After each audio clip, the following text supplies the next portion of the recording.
One of the most important thing we always look forward when watching BLs is its plot. Normally, BLs have different plots and storyline, but we felt the same story is being used all over and over again. Well, it might be because of the tropes that being used in these BLs. Tropes in BLs always have this negative implication, but it's actually the theme or motif of a show. In this video, I'm going to discuss with you my favorite tropes that we see in these BLs. You can also share your own favorites in the comments below so we could have a healthy discussion with it. Anyway, if you live in a different country and some BL series are not available to yours, you can use ExpressVPN to watch those restricted series. Use the link on the description below to have 49% discount and 3 months free if you opt to avail the 12-month plan. Without further ado, let's get right into the video.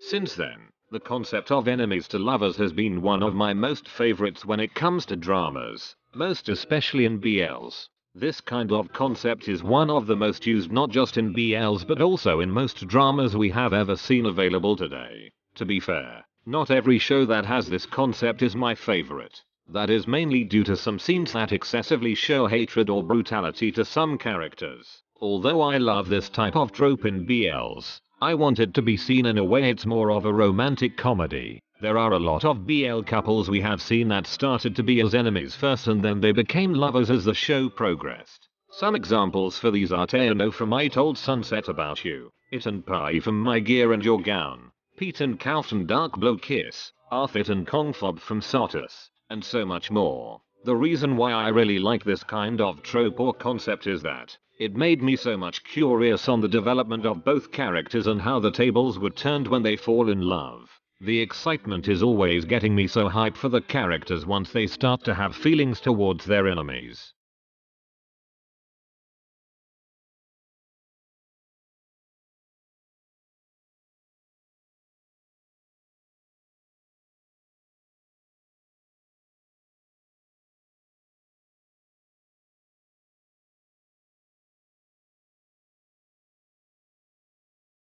Aside from enemies to lovers, another trope that I always get excited about in BL dramas is soulmates. This trope never grows old in time because it's one of the most romantic we could see in a drama. BLs which have this kind of trope have the tendency to be so much emotional when it comes to its stories. One good example of that is Until We Meet Again. In that BL, we saw how the world and their family were against the relationship of In and Korn, but fate had brought them back together in another life because they are for each other, and they are soulmates. Some people might find this kind of trope boring, but it's actually the magic of the universe and it is really interesting. Soulmates might be one of the reason why I always find Until We Meet Again, He's Coming to Me, and You the movie so beautiful in terms of its story. I mean, we can't deny that love is present in these 3 BL dramas.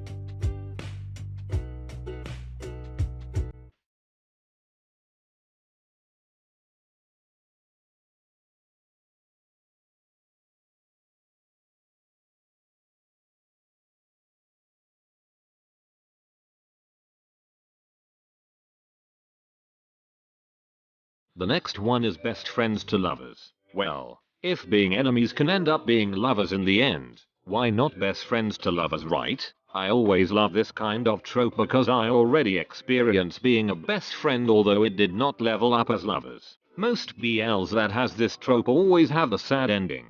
The idea of ruining the friendship if the two of you broke up is always the reason why best friends to lovers never happen in most films. In some cases, the feeling is mutual, but the two-person don't have the courage to speak up about his feelings because it might ruin their friendship. One example of this is Mech and Boss in My Engineer. The two are actually secretly in love with one another, but they don't want to mess up with their friendship. I actually find this trope more healthy compared to enemies to lovers because the connection between the characters has already been established. Unlike with enemies to lovers, which could go wrong in some ways, such as physical assault or something.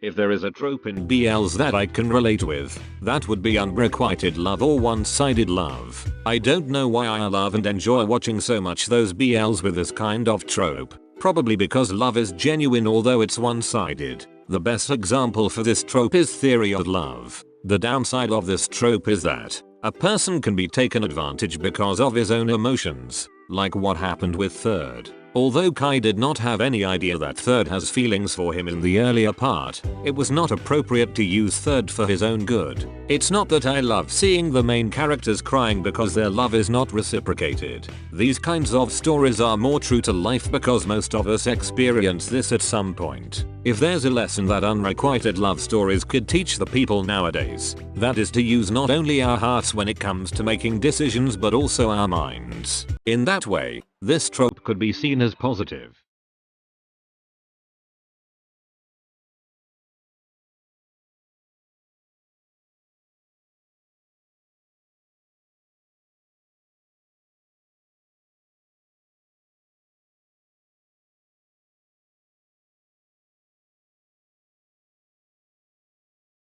Last but not the least, coming of age. This concept or trope has been one of the most used when it comes to showcasing love stories between couples from LGBTQ+ community. I actually still don't get the idea of coming of age films aside from the growth of the characters from youth to adulthood. But what amuses me the most, the films or BLs with this kind of concept are really interesting to watch. Whenever I watch a coming of age BL, there's this attachment that I feel and I should finish it whatever it takes. One good example of coming of age is I Told Sunset About You. In the series, we have seen Tae and Do when they were still a kid until they grew up as rivals because of their common dream. Some people find this trope a little bit boring for them, probably due to the focus of the show. Nevertheless, coming of age is still one of the tropes I consider whenever I would watch a certain BL.